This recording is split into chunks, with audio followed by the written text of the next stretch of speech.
ಮಾತು ಮೃದುವಾಗಿದ್ದರೆ ಚಮತ್ಕಾರ, ಮನಸ್ಸು ನಿರ್ಮಲವಾಗಿದ್ದರೆ ಸಾಕ್ಷಾತ್ಕಾರ, ನಡೆ ನುಡಿ ಚೆನ್ನಾಗಿದ್ದರೆ ಪುರಸ್ಕಾರ. ಇದನ್ನೆಲ್ಲ ಮೈಗೂಡಿಸ್ಕೊಂಡಿರ್ತಕ್ಕಂಥ ಎಲ್ಲ ನಮ್ಮ ಮೈಸೂರು ಸಾಹಿತ್ಯ ಸಂಭ್ರಮದ ಲೇಖಕರಿಗೆ ಎಲ್ಲರಿಗೂ ನನ್ನ ನಮಸ್ಕಾರ. ಇವತ್ತು ಮೈಸೂರು ಸಾಹಿತ್ಯ ಸಂಭ್ರಮ 2026 ಈ ಕಾರ್ಯಕ್ರಮದಲ್ಲಿ ನನ್ನನ್ನು ಆಹ್ವಾನಿಸಿದ್ದಕ್ಕೆ ಶುಭ ಅರಸ್ಸು ಮತ್ತು ಎಲ್ಲ ಅವರ ಈ ಸಂಭ್ರಮದ ಎಲ್ಲ ಪಾಲುದಾರರಿಗೆ ನನ್ನ ಹೃದಯಸ್ಪರ್ಶಿ ಧನ್ಯವಾದಗಳು ಮತ್ತು ನಮಸ್ಕಾರಗಳು. ಈ ಸಂದರ್ಭದಲ್ಲಿ 2 ಪುಸ್ತಕಗಳನ್ನು ನಾವು ಲೋಕಾರ್ಪಣೆ ಮಾಡಿದ್ದೇವೆ. ಒಂದು ಬಾಪೂಜಿಯವರ ನೆನಪು, ವೆಂಕೋಬರಾವ್ ಅವರು ಬರೆದಿರತಕ್ಕಂಥದ್ದು. ಇನ್ನೊಂದು ಬರಹ ಭಾಗಿನ, ಸುಮಾರು 27 ಲೇಖಕಿಯರು. ಅಂದರೆ ಇವತ್ತು ಶುಭ ಅರಸವ್ರನ್ನ ಈ ಸಂದರ್ಭದಲ್ಲಿ ವಿಶೇಷವಾಗಿ ಅಭಿನಂದಿಸಬೇಕಾಗುತ್ತೆ. ಯಾಕೆಂದರೆ 27 ಗೃಹಿಣಿಯರನ್ನು ಲೇಖಕಿಯರನ್ನಾಗಿ ಮಾಡಿರ್ತಕ್ಕಂಥ ಅವರ ಈ ಪ್ರಯತ್ನ ನಿಜವಾಗ್ಲೂ ಮೆಚ್ಚುವಂಥದ್ದು ಮತ್ತು ಅನನ್ಯವಾದದ್ದು. ಯಾಕೆಂದರೆ ಅಲ್ಲದೇ ಇದ್ದರೆ 27 ಈ ಗೃಹಿಣಿಯರು ಈ ಕಾಲಘಟ್ಟದಲ್ಲಿ ಎಲ್ಲೋ ಒಂದು ಕಡೆ ಮೊಬೈಲ್ ಫೋನ್ ನೋಡ್ತಾ ಇರೋರೇನೋ ಅಥವಾ ಧಾರಾವಾಹಿಗಳನ್ನು ನೋಡ್ತಾ ಇರೋರೇನೋ, ಬಟ್ ಈಗ ನಿಜವಾಗ್ಲೂ ಅವರನ್ನು ಲೇಖಕಿಯರನ್ನಾಗಿ ಮಾಡಿರೋದು ಭಾಳ ಸಂತೋಷದ ವಿಚಾರ. ಇವತ್ತು ಮೈಸೂರು ನಮ್ಮೆಲ್ಲರಿಗೂ ಗೊತ್ತಿರೋ ಹಾಗೆ ಇದು ಶೈಕ್ಷಣಿಕ ನಗರಿ, ಸಾಂಸ್ಕೃತಿಕ ನಗರಿಯಾಗಿ ಮಹಾರಾಜರ ಕಾಲದಿಂದನೂ ಕೂಡ ವಿಶ್ವ ಪ್ರಸಿದ್ಧಿಯಾಗಿದೆ. ಯಾಕೆಂದರೆ ಪುಸ್ತಕಗಳು ಮನುಷ್ಯನ ನಾಗರಿಕತೆಯ ಸಂಕೇತ ಅಂತಲೇ ಹೇಳಬೇಕಾಗುತ್ತೆ. ಪುಸ್ತಕಗಳು ಮನುಷ್ಯನ ನಾಗರಿಕತೆಯ ಸಂಕೇತ. ಬಹುಶಃ ಪುಸ್ತಕಗಳು ಇಲ್ಲದೇ ಇದ್ದರೆ ನಮ್ಮ ಮೆದುಳು ಗೆಜ್ಜಲು ಹಿಡಿತಿತ್ತು ಅಂತ ಹೇಳಬೇಕಾಗುತ್ತೆ. Brain would have become defunct but for the books. ಅದರಿಂದ ಯಾವಾಗಲೂ ಅಷ್ಟೇ ನಮ್ಮ ಇವಾಗ ನೋಡ್ಬೋದು, ಹಲವಾರು ಜನ ನಮ್ಮ ಹತ್ರ ಬರ್ತಾರೆ, ನಮಗೆ ನಿದ್ರೆ ಬರಲ್ಲ. ಸೊ ಹಿಂದೆ ಎಲ್ಲ ಏನು ಹೇಳ್ತಾ ಇದ್ವಿ ಅಂದರೆ, ನಿಮಗೆ ಅಕಸ್ಮಾತ್ ನಿದ್ರೆ ಬರದೇ ಇದ್ದರೆ ಪುಸ್ತಕಗಳನ್ನು ಓದಿ, ಆಗ ಒಳ್ಳೆಯ ನಿದ್ರೆ ಬರುತ್ತೆ ಅಂತ ಹೇಳ್ತಾ ಇದ್ವಿ. ಇವಾಗ ಈ ಮೊಬೈಲ್ ಫೋನ್ ನೋಡಿ ರಾತ್ರಿಯೆಲ್ಲ ನಿದ್ರೆ ಇಲ್ಲದೇ ಒದ್ದಾಡ್ತಾ ಇದ್ದಾರೆ. ಸೊ ಅದರಿಂದ ಇವತ್ತು ಪುಸ್ತಕಗಳ ಉತ್ತಮ ಪುಸ್ತಕ, ಒಂದು ಉತ್ತಮ ಪುಸ್ತಕ ಬಹುಶಃ 100 ಉತ್ತಮ ಸ್ನೇಹಿತರಿಗೆ ಸಮ ಅಂತಲೇ ಹೇಳಬೇಕಾಗುತ್ತೆ. ಒಂದು ಉತ್ತಮ ಪುಸ್ತಕ. ಅದರಿಂದ ಗ್ರಂಥಾಲಯಗಳು ನಮ್ಮ ಬದುಕಿನ ಜೀವನಾಡಿ ಹಾಗೂ ನಮ್ಮ ಜ್ಞಾನದ ಒಂದು ಗಂಗೋತ್ರಿ ಅಂತಲೇ ಹೇಳಬೇಕಾಗಿದೆ ಗ್ರಂಥಾಲಯ. ಜ್ಞಾನ ಮತ್ತು ಯಾವಾಗಲೂ ಅಷ್ಟೇ, ಜ್ಞಾನದಿಂದ ನಮಗೆ ವಿನಯ ಬಂದರೆ ಅದು ಅಮೃತಕ್ಕೆ ಸಮಾನ. ಅದೇ ರೀತಿ ಜ್ಞಾನದಿಂದ ಅಹಂಕಾರ ಬಂದರೆ ಅದು ವಿಷಕ್ಕೆ ಸಮಾನ ಅಂತ ಹೇಳ್ತೀವಿ. ಅದರಿಂದ ಇವತ್ತು ನಮ್ಮ ಇವತ್ತು ಪ್ರಪಂಚ ಮುಂದುವರಿತಾ ಇರೋದು, ಈ ಪರಂಪರೆ ಈ ರೀತಿ ಮುಂದೆ ಸಾಗ್ತಾ ಇರೋದು ಈ ಪುಸ್ತಕಗಳಿಂದನೇ ಮಾತ್ರ ಸಾಧ್ಯ ಅಂತ ಹೇಳಬೇಕಾಗುತ್ತೆ. ಇವತ್ತು ನೀವು ಮಾತಾಡ್ಬೋದು, ಇವತ್ತು ನಾವು 2026ರಲ್ಲಿ ಇವತ್ತು ಬಹಳ ಪ್ರಪಂಚ ವೇಗವಾಗಿ ಹೋಗ್ತಾ ಇದೆ, ಆಧುನೀಕರಣದ ಮತ್ತು ತಂತ್ರಜ್ಞಾನದ ಯುಗದಲ್ಲಿ. ಆದರೂ ಕೂಡ ಪುಸ್ತಕ ಪ್ರಸ್ತುತ ಅಂತಲೇ ಹೇಳಬೇಕಾಗತ್ತೆ. ಇವತ್ತು ನಾವು ಕೃತಕ ಬುದ್ಧಿಮತ್ತೆ ಅಂತ ಮಾತಾಡ್ತೀವಿ, ಆರ್ಟಿಫಿಷಿಯಲ್ ಇಂಟೆಲಿಜೆನ್ಸು, ಅಥವಾ ನಾವು ಇವನ್ ಮಿಷಿನ್ ಲರ್ನಿಂಗ್ ಅಂತ ಕೂಡ ಮಾತಾಡ್ತೀವಿ. ಅದಕ್ಕೆ ಮೂಲ ಫೌಂಡೇಶನ್ನು, ಮೂಲ ಬುನಾದಿ ಅಂದರೆ ಅದು ಪುಸ್ತಕಗಳೇ ಅಂತಲೇ ಹೇಳಬೇಕಾಗತ್ತೆ. ಯಾವಾಗಲೂ ಪುಸ್ತಕ ಮನುಷ್ಯನ ಮತ್ತು ನಾಗರಿಕತೆಯ ಸಂಪತ್ತು ಅಂತ ಹೇಳಬೇಕಾಗುತ್ತೆ ನಾನು. ಯಾಕೆಂದರೆ ಪುಸ್ತಕ ಹಳೇದಾಗ್ಬೋದು, ಆದರೆ ಅಕ್ಷರಗಳು ಹಳೇದಾಗೋದಿಲ್ಲ, ಅದರ ತಾತ್ಪರ್ಯಗಳು ಹಳೇದಾಗೋದಿಲ್ಲ. ಅದರಿಂದ ಪುಸ್ತಕ ನಮ್ಮ ಬದುಕಿನ ದಿವ್ಯ ಔಷಧಿ ಅಂತಲೂ ಹೇಳಬೇಕಾಗುತ್ತೆ. ನಮ್ಮ ಬದುಕಿನ ದಿವ್ಯ ಔಷಧಿ ಅಂತಲೂ ಹೇಳಬೇಕಾಗುತ್ತೆ. ಇದನ್ನೆಲ್ಲ ಯಾಕೆ ಹೇಳ್ತಾ ಇದ್ದೀನಿ ಅಂದರೆ, ಬಹುಶಃ ಇವತ್ತು ಆರ್ಟಿಫಿಷಿಯಲ್ ಇಂಟೆಲಿಜೆನ್ಸು, ಮಿಷಿನ್ ಲರ್ನಿಂಗಿಗೆ ನಮಗೆ ಇದು ಏನು ಡೇಟಾ ಕಲೆಕ್ಷನ್ ಅಂತ ಬೇಕು. ಆ ಡೇಟಾ ಕಲೆಕ್ಷನ್ ಬರದೇ ಪುಸ್ತಕಗಳಿಂದ ಬಹುಶಃ ಏನಾದರೂ ಅದರಿಂದ ನಾವು ಉತ್ತಮವಾದಂಥ ಸಂತೋಷವಾದಂಥ ಬದುಕನ್ನು ನಾವು ಮಾಡಬೇಕಾದ್ರೆ ಪುಸ್ತಕಗಳ ಹುಚ್ಚನ್ನು ಉತ್ತಮ ಪುಸ್ತಕಗಳ ಹುಚ್ಚನ್ನು ಇಡಿಸ್ಕೋಬೇಕು ಅಂತ ಹೇಳ್ತಾರೆ. ಯಾಕೆಂದರೆ ಇವತ್ತು ಪುಸ್ತಕಗಳು ನಮಗೆ ಒಂಥರ ಉತ್ತಮವಾದಂಥ ಸ್ನೇಹಿತರು ಮತ್ತು ದಾರಿ ದೀಪ, ಬೀದಿಯ ದೀಪ ಇದ್ದಾಗೆ ಅಂತ ಹೇಳಬೇಕಾಗುತ್ತೆ. ಬೀದಿಯ ದೀಪ ಇರೋದ್ರಿಂದ ನೀವು ನಡೆಯುವ ದಾರಿಯ ದೂರ ಕಡಿಮೆ ಆಗೋದಿಲ್ಲ, ಬಟ್ ನಿಮ್ಮ ನಡೆಯುವ ದಾರಿಗೆ ಬೆಳಕು ಕೊಡುತ್ತೆ. ಸೊ ಅದರಿಂದ ಬದುಕಿನ ನಮ್ಮ ನಂದಾದೀಪ ಈ ಪುಸ್ತಕಗಳು. ಸೊ ಅದರಿಂದ ಈಗ ಗ್ರಂಥಾಲಯದ ಬಗ್ಗೆ ನಾವು ಹೇಳಿದ್ವಿ. ಇವತ್ತು ಒಂದು ಪುಸ್ತಕ 100 ಸ್ನೇಹಿತರಿಗೆ ಸಮ. ಅದೇ ರೀತಿ ಇವತ್ತು ಪುಸ್ತಕಗಳ ಗ್ರಂಥಾಲಯಗಳು ಎಲ್ಲ ಕಡೆ ನಾವು ನೋಡ್ತಾ ಇದ್ದೇವೆ. ಇವಾಗ ಎಲ್ಲ ಸಾಫ್ಟ್ ಕಾಪಿ, ಅಫ್ಕೋರ್ಸ್ ಈ ಆಧುನೀಕರಣದಲ್ಲೂ ಕೂಡ ಇದಕ್ಕೆ ಜಪಾನ್ನಲ್ಲಿ ಹಲವಾರು ಸಂಶೋಧನೆ ಆಗಿದೆ. ನೀವು ಕಂಪ್ಯೂಟರಿಂದ ಓದಿ, ಸ್ಕ್ರೀನ್ ಅಡಿಕ್ಷನ್ ಅಂತ ಏನು ಹೇಳ್ತೀವಿ, ನಾವು ಏನಾದರೂ ಪುಸ್ತಕಗಳಿಂದ ನಾವು ಓದಿದರೆ ನಮ್ಮ ಮೆದುಳಲ್ಲಿ ಹಿಪ್ಪೋ ಕ್ಯಾಂಪಸ್ ಅಂತ ಇರುತ್ತೆ. ಹಿಪ್ಪೋ ಕ್ಯಾಂಪಸ್ ಕೆಲಸ ಏನಪ್ಪ ಅಂದರೆ ನಾವು ಓದಿರೋದನ್ನ ಅದು ಸ್ಟೋರ್ ಮಾಡುತ್ತೆ, ಮೆಮೊರಿ ಬಾಕ್ಸ್ ಇದ್ದಾಗೆ. ನೀವು ಪುಸ್ತಕಗಳಿಂದ ಓದಿದರೆ ಹೆಚ್ಚು ನಮಗೆ ಗ್ರಹಿಕಾ ಶಕ್ತಿ ಜಾಸ್ತಿ ಆಗುತ್ತೆ. ಅದೇ ನಾವು ಕಂಪ್ಯೂಟರ್ ಮೂಲಕ ನಾವು ಆ ಸ್ಕ್ರೀನ್ ಮೂಲಕ ಓದಿದರೆ ಅದು ಜಾಸ್ತಿ ದಿನ ಮೆದುಳಲ್ಲಿ ಉಳಿಯೋದಿಲ್ಲ. ಅದರಿಂದ ಇವತ್ತೂ ಕೂಡ ಈ ಆಧುನೀಕರಣದ ಹಿನ್ನೆಲೆಯಲ್ಲಿ ತಂತ್ರಜ್ಞಾನದ ಸ್ಫೋಟ ಇದ್ದರೂ ಕೂಡ ಇವತ್ತು ಪುಸ್ತಕಗಳು ಅದು ಯಾವಾಗಲೂ ಅದು ನಮ್ಮ ಬದುಕಿನ ನಮ್ಮ ಶೈಕ್ಷಣಿಕ ಇದು ನಂದಾದೀಪ ಅಂತಲೇ ಹೇಳಬೇಕಾಗುತ್ತೆ. ಅದರಿಂದ ಪುಸ್ತಕಗಳನ್ನು ಪ್ರೀತಿಸಬೇಕು, ನಾವು ಪುಸ್ತಕಗಳನ್ನು ಓದಬೇಕು ಅನ್ನುವ ಹಿನ್ನೆಲೆಯನ್ನು ಹೇಳ್ತಾ, ನಾವು ವೈದ್ಯಕೀಯ ಕ್ಷೇತ್ರಕ್ಕೆ ಅಂದರೆ ಇವತ್ತಿನ ಟಾಪಿಕ್ ಏನು ಕೊಟ್ಟಿದ್ದಾರೆ ಅಂದರೆ ಕೊನೆಯ ಅಂಚಿನಲ್ಲಿ ಇರತಕ್ಕಂಥವರಿಗೆ ಕೈಗೆಟುಕುವ ದರದಲ್ಲಿ ವೈದ್ಯಕೀಯ ಚಿಕಿತ್ಸಾ ವ್ಯವಸ್ಥೆಯನ್ನು ಯಾವ ರೀತಿ ತಲುಪಿಸ್ಬೇಕು ಅಂತ. ಈಗಾಗಲೇ 1 ಗಂಟೆ ಆಗಿದೆ, ಊಟದ ಸಮಯ. ಅದರಿಂದ ಅದಕ್ಕೆ ಇಂಗ್ಲೀಷಲ್ಲಿ ಹೇಳ್ತೀವಿ nobody is wise on empty stomach ಅಂತ. ಬಟ್ ನಾನು ಹೇಳೋದೇನಪ್ಪ ಅಂದರೆ, ಅಕಸ್ಮಾತು ಒಂದು ಹೊತ್ತಿನ ಊಟ ಮಿಸ್ ಆದರೆ ನಿಮ್ಮ ಆಯಸ್ಸು ಒಂದಿನ ಜಾಸ್ತಿ ಆಗುತ್ತೆ. ಸೊ ಅದರಿಂದ ಏನೂ ಬೇಜಾರು ಮಾಡ್ಕೋಬೇಡಿ. ನಾನು ಜಯದೇವ ಹೃದ್ರೋಗ ಮತ್ತು ವಿಜ್ಞಾನ ಸಂಸ್ಥೆಯಲ್ಲಿ ಸುಮಾರು 40 ವರ್ಷ ಸೇವೆ ಸಲ್ಲಿಸಿದ್ದೇನೆ. ನನಗೆ ಮೈಸೂರು ಅಂದರೆ ವಿಶೇಷ ಆಸಕ್ತಿ, ಕಾಳಜಿ. ಯಾಕೆಂದರೆ ನಾನು PUC ಓದಿದ್ದು ಶಾರದಾ ವಿಲಾಸ್ ಕಾಲೇಜು, ನಾನು MBBS ಓದಿದ್ದು ಮೈಸೂರು ಮೆಡಿಕಲ್ ಕಾಲೇಜು, ನಾನು MD ಮೆಡಿಸಿನ್ ಓದಿದ್ದು ಕೂಡ ಮೈಸೂರು ಮೆಡಿಕಲ್ ಕಾಲೇಜು. ನಂತರ ಮೈಸೂರಿನ ಸಂಪರ್ಕ ನಿರಂತರವಾಗಿ ಇನ್ನೂ ಹೆಚ್ಚಾಯಿತು. ಯಾಕೆಂದರೆ 2010ನೇ ಇಸ್ವಿನಲ್ಲಿ ನಾವು ವಿಶ್ವ ದರ್ಜೆಯ ಸುಸಜ್ಜಿತವಾದಂಥ ಜಯದೇವ ಹೃದ್ರೋಗ ಆಸ್ಪತ್ರೆಯನ್ನು ನಾವು ನಿರ್ಮಾಣ ಮಾಡಿದ್ವಿ ಮೈಸೂರಿನಲ್ಲಿ. ಇವತ್ತು ಅದು 400 ಹಾಸಿಗೆ ಸಾಮರ್ಥ್ಯದ ಆಸ್ಪತ್ರೆ ಇದು ನಮ್ಮ KRS ರೋಡಲ್ಲಿದೆ. ಇದರ ನಿರ್ಮಾಣ ಮಾಡತಕ್ಕಂಥ ಸಂದರ್ಭದಲ್ಲಿ ನಾನು ನಿರ್ದೇಶಕನಾಗಿದ್ದ ಸಂದರ್ಭದಲ್ಲಿ ಏನು ಕೇಳ್ತಾ ಇದ್ದೀನಿ ಅಂದರೆ, ನಾನು ಆ ಕಟ್ಟಡ ಕಾಮಗಾರಿ ಆಗಬೇಕಾದ್ರೆ 65 ಬಾರಿ ನಾನು ಭೇಟಿ ಕೊಟ್ಟಿದ್ದೇನೆ. ಅದರ ಪ್ರತಿಯೊಂದು ಇಟ್ಟಿಗೆಯು ನನಗೆ ಗೊತ್ತು, ಪ್ರತಿಯೊಂದು ಮಾರ್ಬಲ್ಲು ನನಗೆ ಗೊತ್ತು. ಯಾಕೆಂದರೆ ನನಗೆ ಒಂದು ಆ ಕನಸಿತ್ತು, ನಾನು ಏನಾದರೂ ಈ ಸರ್ಕಾರ ವ್ಯವಸ್ಥೆಯಲ್ಲಿ ನನಗೆ ಏನಾದರೂ ಒಂದು ಅಧಿಕಾರ ಸಿಕ್ಕಿದರೆ, ಅದರಲ್ಲೂ ಈ ವೈದ್ಯಕೀಯ ಸಂಸ್ಥೆ ಸ್ವಾಯತ್ತ ಸಂಸ್ಥೆಯ ಒಂದು ಅಧಿಕಾರ ಸಿಕ್ಕಿದರೆ ನಾನು ಈ ದೇಶಕ್ಕೆ ತೋರಿಸ್ಬೇಕು, ಈ ಪ್ರಪಂಚಕ್ಕೆ ತೋರಿಸ್ಬೇಕು, ಏನು ಒಂದು ಸರ್ಕಾರಿ ಸ್ವಾಯತ್ತ ಸಂಸ್ಥೆಯನ್ನು ಪಂಚತಾರ ಖಾಸಗಿ ಆಸ್ಪತ್ರೆಯ ಮಟ್ಟಕ್ಕೆ ಬೆಳೆಸಿ ನಡೆಸಿ ತೋರಿಸ್ಬೇಕು ಅನ್ನುವ ಕನಸಿತ್ತು. ಇದು ನಿಜವಾಗಲೂ ಇದು ನನಸಾಗಿದೆ. ಇವತ್ತು ಜಯದೇವ ಹೃದ್ರೋಗ ಸಂಸ್ಥೆ ಕೇವಲ ಬೆಂಗಳೂರಿಗೆ ಸೀಮಿತವಾಗಿಲ್ಲ, ಬೆಂಗಳೂರು ಮೈಸೂರಲ್ಲಿ ಮಾಡಿದ್ದೇವೆ ಜಯದೇವ ಹೃದ್ರೋಗ ಸಂಸ್ಥೆ, ಮತ್ತು ಕಲಬುರಗಿನಲ್ಲಿ ಮಾಡಿದ್ದೇವೆ, ಅದು ಹುಬ್ಬಳ್ಳಿಯಲ್ಲೂ ಕೂಡ ಅದು ಪ್ರಾರಂಭ ಆಗುತ್ತೆ. ಏಕೆಂದರೆ ಅದು ನನಗೆ ಯಾವಾಗಲೂ ಒಂದು ಮನಸ್ಸಲ್ಲಿತ್ತು, ಅಂದರೆ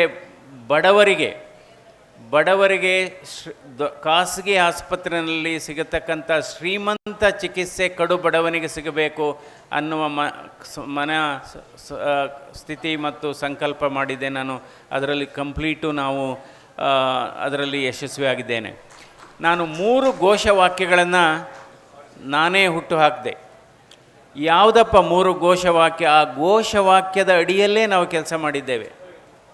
ನೀವು ಯಾಕೆಂದರೆ ಈಗ ನಾನು 2024ನೇ ಇಸ್ವಿ ಜನವರಿ ತಿಂಗಳು 30ನೇ ತಾರೀಕು ನಾನು ಸಂಸ್ಥೆಯಿಂದ ನಿವೃತ್ತಿಯಾದ ನಂತರ ಆಕಸ್ಮಿಕವಾಗಿ ಈಗ ನಾನು ಲೋಕಸಭಾ ಸದಸ್ಯನಾಗಿದ್ದೇನೆ ಬೆಂಗಳೂರು ಗ್ರಾಮಾಂತರ ಕ್ಷೇತ್ರದಿಂದ.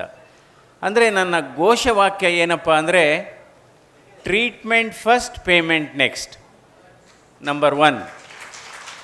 ಎರಡನೇದು ಏನಪ್ಪ ಅಂದರೆ, life is more important then the file.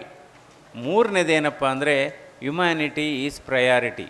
ಅಂದರೆ ಕನ್ನಡದಲ್ಲಿ ಹೇಳಬೇಕಾದ್ರೆ, ಚಿಕಿತ್ಸೆ ಮೊದಲು, ಹಣ ಪಾವತಿ ನಂತರ. ಕಡತಕ್ಕಿಂತ ಜೀವ ಮುಖ್ಯ, ಮಾನವೀಯತೆ ಅತಿ ಮುಖ್ಯ ಅಂತ. ಅದರಿಂದ ನನ್ನ ಅವಧಿಯಲ್ಲಿ ಜಯದೇವ ಹೃದ್ರೋಗ ಸಂಸ್ಥೆಯಲ್ಲಿ ಮೈಸೂರು ಜಯದೇವ, ಬೆಂಗಳೂರು ಜಯದೇವ, ಕಲಬುರಗಿ ಜಯದೇವ, ಬೆಂಗಳೂರಲ್ಲೇ ಮಲ್ಲೇಶ್ವರದಲ್ಲಿ ಇರ್ತಕ್ಕಂಥ ಜಯದೇವ, ರಾಜಾಜಿನಗರದ ಜಯದೇವ ಎಲ್ಲ ಒಟ್ಟಾರೆ ಸೇರಿ 75 ಲಕ್ಷ ಜನರಿಗೆ ಹೊರರೋಗಿಗಳ ಚಿಕಿತ್ಸೆ ಕೊಟ್ಟಿದ್ದೇವೆ ಮತ್ತು 8 ಲಕ್ಷ ಆಪರೇಷನ್ಸನ್ನು ನಾವು ಮಾಡಿದ್ದೇವೆ.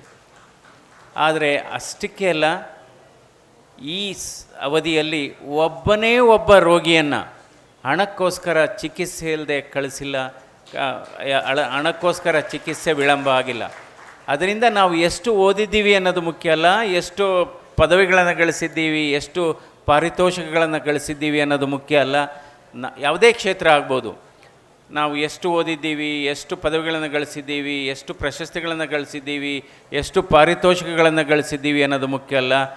ನಮ್ಮ ಓದು ಎಷ್ಟು ಜನರ ಮುಖದಲ್ಲಿ ನಗುವನ್ನು ತರಿಸಿದೆ, ಎಷ್ಟು ಜನರ ಮುಖದಲ್ಲಿ ಸಂತೋಷವನ್ನು ತರಿಸಿದೆ ಮತ್ತು ಎಷ್ಟು ಮನೆಗಳಲ್ಲಿ ನಂದಾದೀಪಗಳನ್ನು ಬೆಳೆಸಿದೆ ಅನ್ನೋದು ಬಹಳ ಮುಖ್ಯವಾದದ್ದು. ಅದಕ್ಕೋಸ್ಕರ ಯಶಸ್ಸು ಅಂದ್ರೇನು, ಸಾಧನೆ ಅಂದ್ರೇನು? ಸಾಧನೆ ಅಂದರೆ ನನ್ನ ಅರ್ಥದಲ್ಲಿ ಯಾರು ಒಬ್ಬರ ಜೀವನದಲ್ಲಿ ಒಂದು ಬೆಳಕನ್ನು ಚೆಲ್ಲಿದ್ದೀವಿ ಮತ್ತು ಅವರ ಮನಸ್ಸಿನಲ್ಲಿ ನೆನಪಾಗಿ ಉಳಿದಿದ್ದೀವಿ ಅನ್ನೋದೇ ನಿಜವಾದ ಸಾಧನೆ.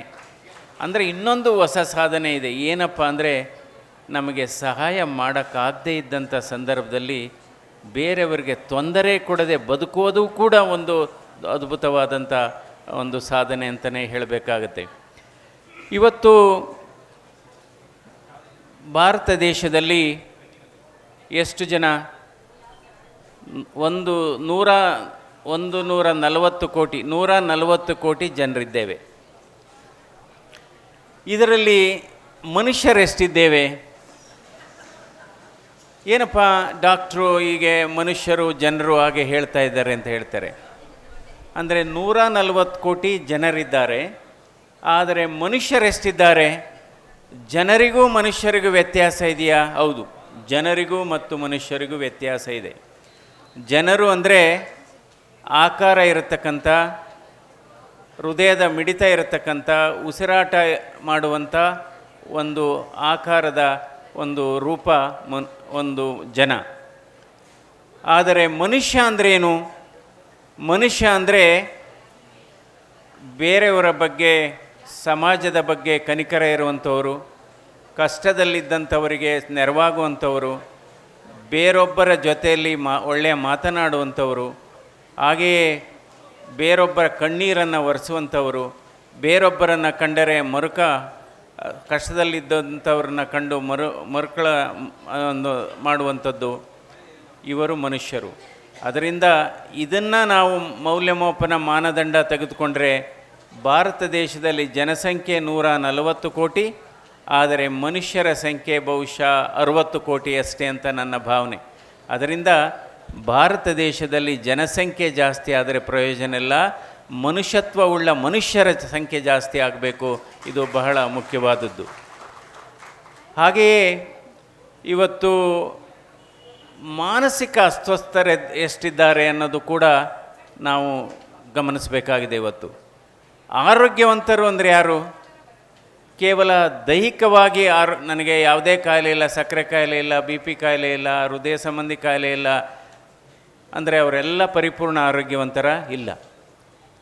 ನಿಜವಾದ ಪರಿಪೂರ್ಣ ಆರೋಗ್ಯವಂತರು ಅಂದರೆ ಏನಪ್ಪ ಅಂದರೆ ದೈಹಿಕವಾಗಿ ಆರೋಗ್ಯವಂತರಾಗಿರಬೇಕು, ಮಾನಸಿಕವಾಗಿ ಆರೋಗ್ಯವಂತರಾಗಿರಬೇಕು, ಸಾಮಾಜಿಕವಾಗಿ ಆರೋಗ್ಯವಂತರಾಗಿರಬೇಕು, ಆಧ್ಯಾತ್ಮಿಕವಾಗಿ ಕೂಡ ಆರೋಗ್ಯವಂತರಾಗಿರಬೇಕು. ಈಗ ನೋಡ್ಬೋದು, ಕೆಲವರು ನಾನು ಏನೂ ತಿನ್ನಲ್ಲ, ನನ್ನ ಆರೋಗ್ಯ ಚೆನ್ನಾಗಿದೆ, ನನಗೆ ಯಾವುದೇ ಕಾಯಿಲೆ ಇಲ್ಲ, ನಾನು ಆರೋಗ್ಯವಂತನಲ್ವಾ ಡಾಕ್ಟ್ರಿ ಅಂತ ಕೇಳ್ಬೋದು ಕೆಲವರು. ಆದರೆ ಅವರ ಹೆಂಡತಿ ಹೇಳ್ತಾರೆ, ಮಕ್ಕಳು ಹೇಳ್ತಾರೆ, ಇವರು ತುಂಬ ಕೋಪ ಮಾಡ್ಕೋತಾರೆ, ತುಂಬ ಬೇರೆ ಬೇರೆಯವ್ರ ಜೊತೆ ಜಗಳಕ್ಕೆ ಹೋಗ್ತಾರೆ, ಆದರೆ ಯಾವುದರಲ್ಲೂ ನಂಬಿಕೆ ಇಲ್ಲ, ಎಲ್ಲರ ಬಗ್ಗೆನೂ ಅನುಮಾನ ಪಡ್ತಾರೆ. ಸೊ ಅಂತ ಹೇಳಿದಂಥ ಸಂದರ್ಭದಲ್ಲಿ ನಾವು ಅಂಥವ್ರನ್ನ ಹೇಳಬೇಕಾಗತ್ತೆ, ಅವರು ಪರಿಪೂರ್ಣ ಆರೋಗ್ಯವಂತರಲ್ಲ ಅಂತ. ಈ ಸಮಾಜದಲ್ಲಿ ಪರಿಪೂರ್ಣ ಆರೋಗ್ಯವಂತರ ಸಂಖ್ಯೆ ಜಾಸ್ತಿ ಆದರೆ ಆಗ ದೇಶದ ಆರೋಗ್ಯ ಚೆನ್ನಾಗಿರುತ್ತೆ, ಸಮಾಜದ ಆರೋಗ್ಯ ಚೆನ್ನಾಗಿರುತ್ತೆ.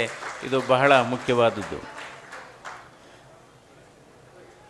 ಅಂದರೆ ನಾವು ಒಂದು ಕಡೆ ಮೃಗತ್ವ ಅಂತೀವಿ, ಇನ್ನೊಂದು ಕಡೆ ದೈವತ್ವ ಅಂತೀವಿ, ಇನ್ನೊಂದು ಕಡೆ ಮನುಷ್ಯತ್ವ ಅಂತೀವಿ. ಮೃಗತ್ವ ಅಂದ್ರೇನು? ಬೇರೆಯವರ ಕಣ್ಣಲ್ಲಿ ಕಣ್ಣೀರು ಬರೆಸುವಂಥದ್ದು ಮೃಗತ್ವ. ದೈವತ್ವ ಅಂದ್ರೇನು? ಕಣ್ಣೀರೇ ಬರೆಸದೇ ಇರತಕ್ಕಂಥದ್ದು ದೈವತ್ವ. ಮನುಷ್ಯತ್ವ ಅಂದರೆ ಬಂದಂಥ ಕಣ್ಣೀರನ್ನು ಒರೆಸುವಂಥದ್ದು ಮನುಷ್ಯತ್ವ. ಅದರಿಂದ ನಮ್ಮ ಬದುಕಿನಲ್ಲಿ ನಾವು ಮನುಷ್ಯತ್ವವನ್ನು ಬೆಳೆಸ್ಕೋಬೇಕು. ದೈವತ್ವ ಆಗಿದ್ರೆ ಬಹಳ ಒಳ್ಳೆಯದು. ಅದರಿಂದ ಏಕೆಂದರೆ ಇವತ್ತು ಸಮಾಜ ಬದಲಾವಣೆ, ದೇಶ ಕಾಲ ಬದಲಾವಣೆ ಆಗಿದೆ ಅಂತ ಹೇಳ್ತೀವಿ. ನಿಜವಾಗ್ಲೂ ಕಾಲ ಬದಲಾವಣೆ ಆಗಿಲ್ಲ. ಕಾಲ ಸೂರ್ಯ ಅಲ್ಲೇ ಇದ್ದಾನೆ, ಚಂದ್ರ ಅಲ್ಲೇ ಇದ್ದಾನೆ, ಭೂಮಿ ಅದ್ರ ಪಾಡ್ಗಲ್ಲೇ ಇದೆ. ಅದೇ ರೀತಿ ಮಾವಿನ ಸಿಹಿ ಹಾಗೇ ಇದೆ, ಬೇವಿನ ಕಹಿ ಹಾಗೇ ಇದೆ. ಅದೇ ರೀತಿ ಈ ಮೆಣಸಿನ ಖಾರ ಹಾಗೇ ಇದೆ. ಬದಲಾವಣೆ ಆಗಿರೋದು ಜನ ಬದಲಾವಣೆ ಆಗಿದ್ದಾರೆ, ಅವರ ಅಪೇಕ್ಷೆ ಬದಲಾವಣೆ ಆಗಿದೆ, ಅವರ ನಿರೀಕ್ಷೆ ಬದಲಾವಣೆ ಆಗಿದೆ. ಅದರಿಂದ ಹಲವಾರು ಸಮಸ್ಯೆಗಳನ್ನು ನಾವು ಇವತ್ತು ನೋಡ್ತಾ ಇದ್ದೇವೆ. ಯಾಕೆಂದರೆ ಇವತ್ತು ಯಾವ ಕಾಲದಲ್ಲಿದ್ದೇವೆ ಅಂದರೆ ಇನ್ಕಮ್ ಇದ್ದರೆ ವೆಲ್ಕಮ್ ಅನ್ನುವ ಕಾಲದಲ್ಲಿದ್ದೇವೆ. ಇನ್ಕಮ್ ಇದ್ದರೆ ವೆಲ್ಕಮ್ ಅನ್ನುವ ಕಾಲ. ನಿಮ್ಮ ಹತ್ರ ಹಣ ಇದೆಯಾ? ಹೇಗಿದ್ದೀರಿ ಸರ್? ಚೆನ್ನಾಗಿದ್ದೀರಾ ಸರ್? ಹಣ ಇಲ್ವಾ? ನೀವ್ಯಾರೋ ಸರ್ ಅಂತಾರೆ. ಸೊ ಆದರೆ ಈ ಇನ್ಕಮ್ ಇದ್ದರೆ ವೆಲ್ಕಮ್ ಅನ್ನುವ ಕಾಲದಲ್ಲಿ ನಾವು ಯಾವಾಗಲೂ ಅಷ್ಟೇ ನಮ್ಮ ನಿಜವಾದ ಈ ನಾಗರಿಕತೆಯ ಇದು ಸಂಕೇತ ಏನಪ್ಪ ಅಂದರೆ ಸಂಬಂಧಗಳು ಬಹಳ ಮುಖ್ಯ. ಯಾಕೆಂದರೆ ಇವೆಲ್ಲ ನಾವು ಅಂದ್ಕೊಂಡಿರೋದು ಕೇವಲ ತಿನ್ನುವ ಆಹಾರ ಪದ್ಧತಿಯಿಂದ ಕೆಲವು ಕಾಯಿಲೆ ಬರೋದು ನಿಜ. ಆದರೆ ಮನಸ್ಸಿನ ಆಲೋಚನೆಯಿಂದ ನಾವು ಯಾವ ರೀತಿ ಆಲೋಚನೆ ಮಾಡ್ತೀವಿ, ನಾವು ಯಾವ ರೀತಿ ಚಿಂತನೆ ಮಾಡ್ತೀವಿ, ಅದು ಕೂಡ ಆರೋಗ್ಯದ ಮೇಲೆ ನೇರ ಪರಿಣಾಮವನ್ನು ಬೀರುತ್ತೆ. ನಾವು ಮನಸ್ಸಿನಲ್ಲಿ ನಮ್ಮ ಭಾವನೆಗಳು. ಇವತ್ತು ಭಾರತ ದೇಶದಲ್ಲಿ 65% ಕಾಯಿಲೆಗಳು ಬದಲಾದ ಜೀವನ ಶೈಲಿಯಿಂದ ಬರ್ತಾಯಿದೆ. ಬದಲಾದ ಜೀವನ ಶೈಲಿಯಿಂದ 65% ಸಾವುಗಳು ಆಗ್ತಾಯಿದೆ. ಈ ಜೀವನ ಶೈಲಿ ಕಾಯಿಲೆಗಳು ಏನು? ನಮ್ಮ ಡಾಕ್ಟರ್ SP ಯೋಗಣ್ಣವರು ಕೂಡ ಇಲ್ಲಿ ಬಂದಿದ್ದಾರೆ. ಅವರು ಕೂಡ ಉತ್ತಮವಾದಂಥ ಲೇಖಕರು. ವೈದ್ಯಕೀಯ ಸಾಹಿತ್ಯವನ್ನು ಕನ್ನಡದಲ್ಲಿ ಅನುದಾನ ಮಾಡಿದಂಥ ಮಹನೀಯರು ಅಂತೂ ಅವ್ರನ್ನ ಹೇಳಬೇಕಾಗುತ್ತೆ. ಯೋಗಣ್ಣವ್ರನ್ನ ಬಂದಿದ್ದಾರೆ ಇವತ್ತು. ಯಾಕೆಂದರೆ ಅವರ ಲೇಖನಗಳನ್ನು ನೀವು ಎಲ್ಲ ಪತ್ರಿಕೆಗಳಲ್ಲಿ ನೋಡ್ತಾನೆ ಇದ್ದೀರಾ. ಅಂದರೆ ಇವತ್ತು ಈ ಜೀವನ ಶೈಲಿ ಆಧಾರಿತ ಕಾಯಿಲೆಗಳು ಯಾವ್ಯಾವು? ಒಂದು ಹೃದಯಾಘಾತ ಮತ್ತು ಹೃದಯ ಸಂಬಂಧಿ ಕಾಯಿಲೆಗಳು. ಎರಡನೇದು ಸಕ್ಕರೆ ಕಾಯಿಲೆ. ಮೂರನೇದು ಅಧಿಕ ರಕ್ತದ ಒತ್ತಡ, ಹೈ ಬ್ಲಡ್ ಪ್ರೆಷರು. ನಾಲ್ಕನೇದು ಪಾರ್ಶ್ವವಾಯು. ಐದನೇದು ಕ್ಯಾನ್ಸರು. ಆರನೇದು ಈ ಗುಂಪಿಗೆ ಹೊಸದಾಗಿ ಒಂದು ಸೇರಿಕೊಂಡಿದೆ. ಏನಪ್ಪ ಅಂದರೆ ಅದು ಒಂಟಿತನ ಮತ್ತು ಸ್ಕ್ರೀನ್ ಅಡಿಕ್ಷನ್. ಒಂಟಿತನ ಅನ್ನೋದು ಒಂದು ಹೊಸ ಕಾಯಿಲೆ. Screen addiction. ಈಗ ನೋಡಿ, ನಾನು ಈಗ ಹಾಗೇ 1 ಗಂಟೆ ಮಾತಾಡಿದರೆ ತಲೆನೋವು ಬರೋದಿಲ್ಲ. ನೀವು ಕಂಪ್ಯೂಟರ್ ಮುಂದೆ ನೀವು ಅರ್ಧ ಗಂಟೆ ಕಂಟಿನ್ಯೂಸ್ ಆಗಿ ಮಾತಾಡಿದರೆ ತಲೆನೋವು ಬಂದುಬಿಡುತ್ತೆ, ಕಣ್ಣೆಲ್ಲ ಉರಿ ಬರುತ್ತೆ. ಅದರಿಂದ ಈ 6 ಕಾಯಿಲೆಗಳು ಜಾಸ್ತಿ ಆಗಿದೆ ಭಾರತ ದೇಶದಲ್ಲಿ. ಇವತ್ತು ಭಾರತ ದೇಶ ಹೃದಯಘಾತದ ರಾಜಧಾನಿ, ಭಾರತ ದೇಶ ಸಕ್ಕರೆ ಕಾಯಿಲೆಯ ರಾಜಧಾನಿ, ಭಾರತ ದೇಶ ಇವತ್ತು ಕ್ಯಾನ್ಸರ್ ರಾಜಧಾನಿಯಾಗಿದೆ. ಅಂದರೆ ಹಿಂದೆ ಏನಾಗ್ತಾಯಿತ್ತು, ಮಕ್ಕಳು ತಂದೆ ತಾಯಿಗಳನ್ನ ಈ ಚಿಕಿತ್ಸೆಗೆ ಕರ್ಕೊಬರ್ತಾಯಿದ್ರು. ಇವತ್ತು ಯಾವ ಕಾಲಘಟ್ಟದಲ್ಲಿದ್ದೇವೆ? ಇವತ್ತು ತಂದೆ ತಾಯಿಗಳು ಅವರ ಮಕ್ಕಳನ್ನು 25ರಿಂದ 40 ವರ್ಷದಲ್ಲಿ ಇರತಕ್ಕಂಥ ವಯೋಮಿತಿಯಲ್ಲಿರ್ತಕ್ಕಂಥ ಮಕ್ಕಳನ್ನು ಇವತ್ತು ಕರ್ಕೊಬರ್ತಾ ಇದ್ದಾರೆ ಈ ಕಾಯಿಲೆಗಳಿಗೆಲ್ಲ. ಇದು ನಿಜವಾಗ್ಲೂ ಒಂದು ಆತಂಕಕಾರಿ ಬೆಳವಣಿಗೆ. ಏನು ತೋರಿಸ್ತಾ ಇದ್ದೀರಿ? 10 ನಿಮಿಷ, ಓಕೆ. ಅದರಿಂದ ಇವಾಗ ನನ್ನ ಸಮಯ 10 ನಿಮಿಷ ಅಂತ ಹೇಳ್ತಾ ಇದ್ದಾರೆ. ಅದರಿಂದ ಈ ಕಾಯಿಲೆಗಳು ಕಡಿಮೆ ಆಗಬೇಕಾದ್ರೆ ಹಲವಾರು ಕಾರಣಗಳು ಇದ್ದಾವೆ. ಧೂಮಪಾನ ಮಾಡಬಾರ್ದು, ಮದ್ಯಪಾನ ಮಾಡಬಾರ್ದು, ಅದೇ ರೀತಿ ಸಕ್ಕರೆ ಕಾಯಿಲೆ ಇದ್ದರೆ ಅದನ್ನು ನಿಯಂತ್ರಣದಲ್ಲಿ ಇಟ್ಕೋಬೇಕು.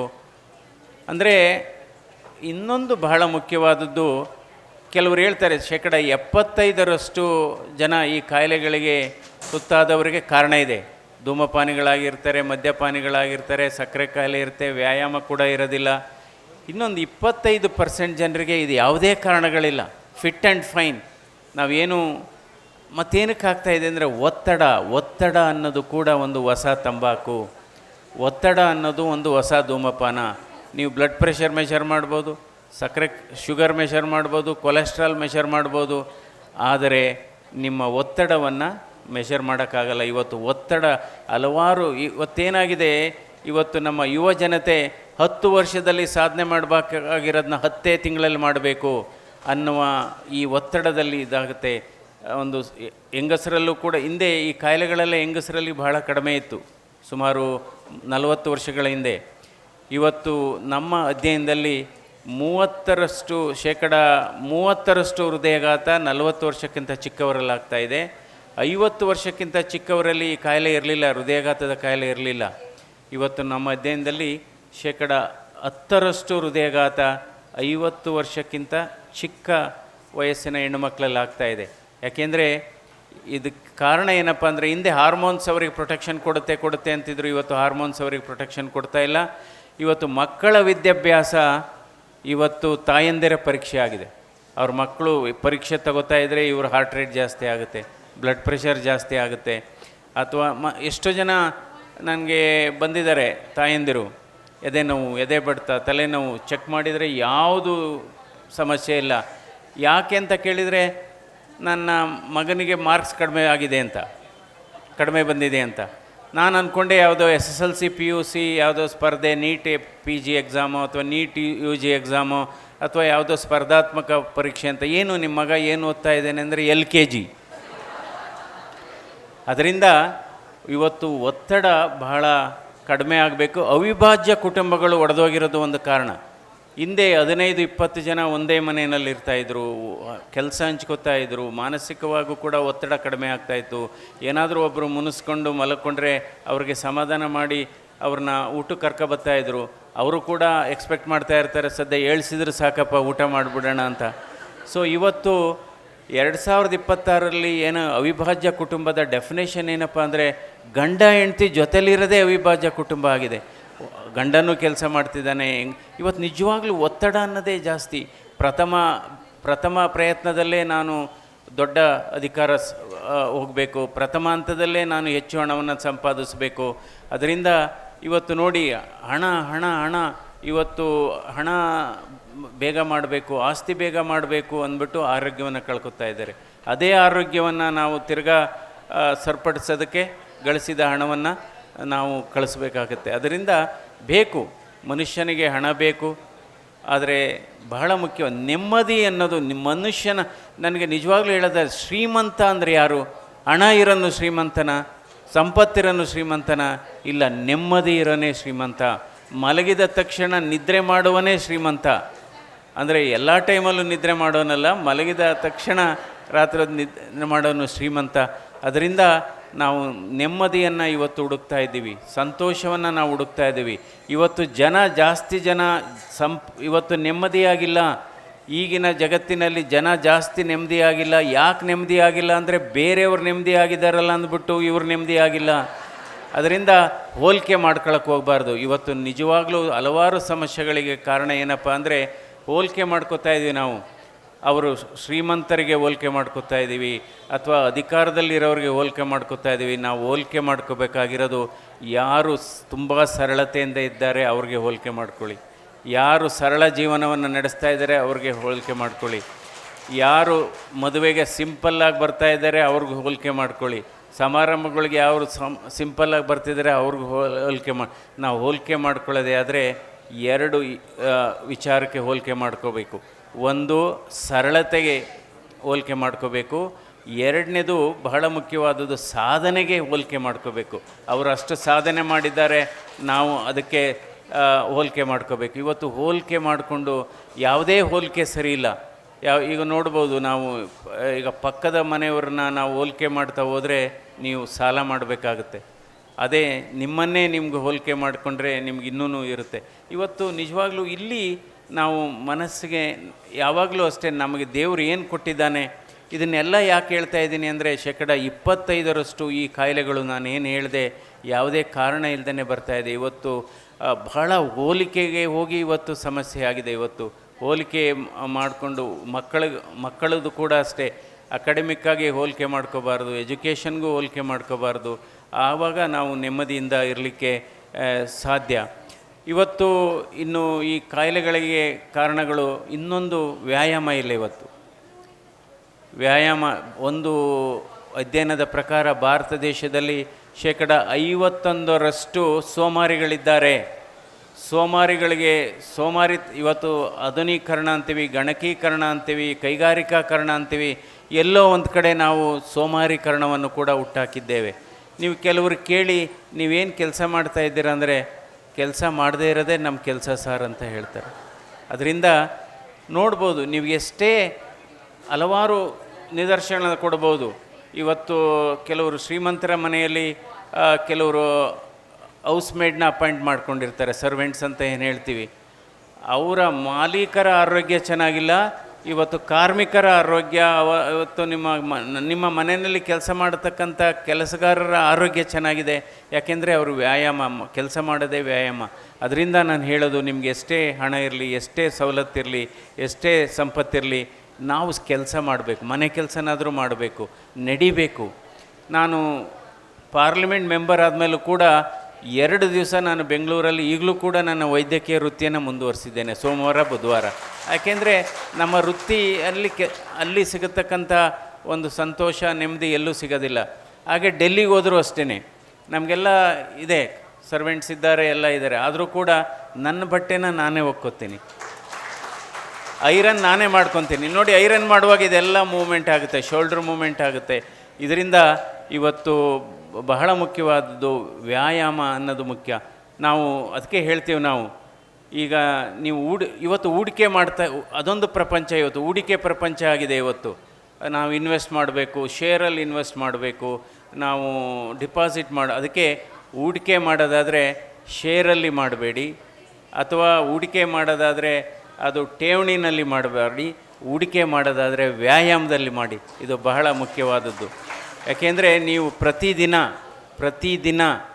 10,000 ಸ್ಟೆಪ್ಸ್ ನಡೆದರೆ ನಿಮ್ಮ ಆಯಸ್ಸು 10 ವರ್ಷ ಜಾಸ್ತಿ ಆಗುತ್ತೆ, ಅದು ಅಧ್ಯಯನ ಹೇಳುತ್ತೆ.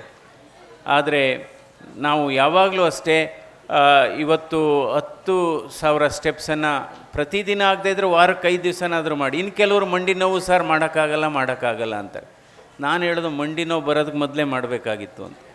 ಸೊ ಅದರಿಂದ ಹೃದಯ ಕೂಡ ಅದೇ ಹೇಳುತ್ತೆ, ನೀನು ನನಗಾಗಿ 1 ತಾಸು ಚಲಿಸು, ನಾನು ನಿನಗಾಗಿ ನಿರಂತರವಾಗಿ ಮಿಡಿಯುತ್ತೇನೆ ಇಂತಿ ಹೃದಯ ಅಂತ. ಸೊ ಅದರಿಂದ ವ್ಯಾಯಾಮ ಮಾಡಬೇಕಾಗುತ್ತೆ. ಅಂದರೆ ದೇಹದಲ್ಲಿ ಹಲವಾರು ತೂಕದ ವಸ್ತುಗಳಿದ್ದಾವೆ ಅಂತ. ನಮ್ಮ ತೂಕ ನಿಜವಾದ ತೂಕ ಅಲ್ಲ. ನಿಜವಾದ ತೂಕ ಯಾವುದಪ್ಪ ಅಂದರೆ ಅಹಂಕಾರ ಅನ್ನೋದು ನಮ್ಮ ನಿಜವಾದ ತೂಕ. ಅದಕ್ಕೋಸ್ಕರ ನಮ್ಮ ದೇಹದ ತೂಕ ಜಾಸ್ತಿ ಆದರೆ ಏನು ಮಾಡಬೇಕು? ವ್ಯಾಯಾಮ ಮಾಡಬೇಕು. ಮನಸ್ಸಿನ ತೂಕ ಜಾಸ್ತಿ ಆದರೆ ಏನು ಮಾಡಬೇಕು? ಧ್ಯಾನ ಮಾಡಬೇಕು. ಜೇಬಿನ ತೂಕ ಜಾಸ್ತಿ ಆದರೆ ದಾನ ಮಾಡಬೇಕು. ಸೊ ಇದು ಬಹಳ ಮುಖ್ಯವಾದದ್ದು. ಅದರಿಂದ ಇವತ್ತು ಈ ಕಾಯಿಲೆಗಳೆಲ್ಲ ಜಾಸ್ತಿ ಆಗಿರೋದ್ರಿಂದ ನನಗೆ ಸಮಯದ ಅಭಾವ ಇರೋದ್ರಿಂದ ಜಾಸ್ತಿ ಮಾತಾಡಲಿಕ್ಕೆ ಹೋಗೋದಿಲ್ಲ. ನಾವು ಪ್ರತಿಯೊಬ್ಬರಿಗೂ ಕೂಡ ಕೈಗೆಟುಕುವ ದರದಲ್ಲಿ ಚಿಕಿತ್ಸೆ ಕೊಡ್ತಕ್ಕಂಥ ವ್ಯವಸ್ಥೆ, ಅದೇ ನನ್ನ ಮೇನ್ ಟಾಪಿಕ್ ಆಗಿರೋದ್ರಿಂದ ಹೇಳ್ತೇನೆ. ಇದಕ್ಕೋಸ್ಕರ ನಮ್ಮ ಇವತ್ತು 40% ಇವತ್ತು ನಮ್ಮ ಚಿಕಿತ್ಸೆ ಸರ್ಕಾರಿ ಆಸ್ಪತ್ರೆಗಳ ಮೂಲಕ ಆಗ್ತಾಯಿದೆ, 60% ಖಾಸಗಿ ಆಸ್ಪತ್ರೆಗಳಲ್ಲಿ ಆಗ್ತಾಯಿದೆ. ಆದರೂ ಕೂಡ ಕೆಲವೇ ಯೋಗಣ್ಣನವರು ಅವರು ಆಸ್ಪತ್ರೆಯನ್ನು ನಡೆಸ್ತಾ ಇದ್ದಾರೆ. ಅವರು ಖಾಸಗಿ ಆಸ್ಪತ್ರೆ ಆದರೂ ಕೂಡ ಕೈಗೆಟುಕುವ ದರದಲ್ಲಿ ಚಿಕಿತ್ಸೆ ಕೊಡ್ತಾ ಇದ್ದಾರೆ. ಅದಕ್ಕೋಸ್ಕರ ಅವ್ರನ್ನ ಈ ಸಂದರ್ಭದಲ್ಲಿ ಅಭಿನಂದಿಸ್ತೇನೆ. ಅಂದರೆ ಪ್ರತಿಯೊಬ್ಬರಿಗೂ ಯಾವ ರೀತಿ ನಾವು ಚಿಕಿತ್ಸೆಯನ್ನು ಕೊಡ್ಬೋದು ಅಂದರೆ, ಸರ್ಕಾರಿ ಆಸ್ಪತ್ರೆಗಳನ್ನು ನಾವು ಬಲಪಡಿಸಬೇಕಾಗತ್ತೆ, ಅಲ್ಲಿ ಸಿಬ್ಬಂದಿಗಳ ನೇಮಕಾತಿ ಆಗಬೇಕಾಗತ್ತೆ, ಅಲ್ಲಿ ಮೂಲಭೂತ ಸೌಕರ್ಯಗಳನ್ನು ಕೊಡಬೇಕಾಗುತ್ತೆ. ಇವತ್ತು ಭಾರತ ದೇಶದಲ್ಲಿ 822 ಮೆಡಿಕಲ್ ಕಾಲೇಜ್ ಇದೆ. ಒಂದು MBBS ಸೀಟು ವರ್ಷಕ್ಕೆ 1,30,000 MBBS ಸೀಟ್ ಇದೆ. ವೈದ್ಯರುಗಳು ಕೊರತೆ ಇಲ್ಲ, ಆದರೆ ಕೊರತೆ ಇರೋದು ನೇಮಕಾತಿಯ ಕೊರತೆ ಇದೆ. ವೈದ್ಯರ ಕೊರತೆ ಇಲ್ಲ, ನೇಮಕಾತಿಯ ಕೊರತೆ ಇದೆ. ಅದಕ್ಕೋಸ್ಕರ ನಾನು ಪಾರ್ಲಿಮೆಂಟಲ್ಲೂ ಕೂಡ ಮಾತಾಡಿದ್ದೇನೆ ಮತ್ತು ಕಮಿಟಿಲೂ ಮಾತಾಡಿದ್ದೇನೆ. ನಾವು ಹಳ್ಳಿನಲ್ಲಿ ವೈದ್ಯರುಗಳು ಹೆಚ್ಚು ಕೆಲಸ ಮಾಡತಕ್ಕಂಥ ವ್ಯವಸ್ಥೆಯನ್ನು ಜಾರಿಗೆ ತರಬೇಕಾದ್ರೆ, ಅವರಿಗೆ ಪ್ರೋತ್ಸಾಹ ಕೊಡಬೇಕಾದ್ರೆ, MBBS ಡಾಕ್ಟ್ರುಗಳು ಹಳ್ಳಿ ಆಸ್ಪತ್ರೆಗಳಲ್ಲಿ ಕೆಲಸ ಮಾಡಿದರೆ ಅವರಿಗೆ ನೀಟ್ PG ಎಕ್ಸಾಮ್ ಸಂದರ್ಭದಲ್ಲಿ ಹೆಚ್ಚು ಕೃಪಾಂಕಗಳನ್ನು ಕೊಡಬೇಕು. ಆವಾಗ ಅವರು ಹಳ್ಳಿಗಳಲ್ಲಿ ಕೆಲಸ ಮಾಡಲಿಕ್ಕೆ ಪ್ರೋತ್ಸಾಹ ಆಗುತ್ತೆ. ಮತ್ತು ಹಳ್ಳಿಗಳಲ್ಲಿ ಅದಕ್ಕೋಸ್ಕರ ಇವತ್ತು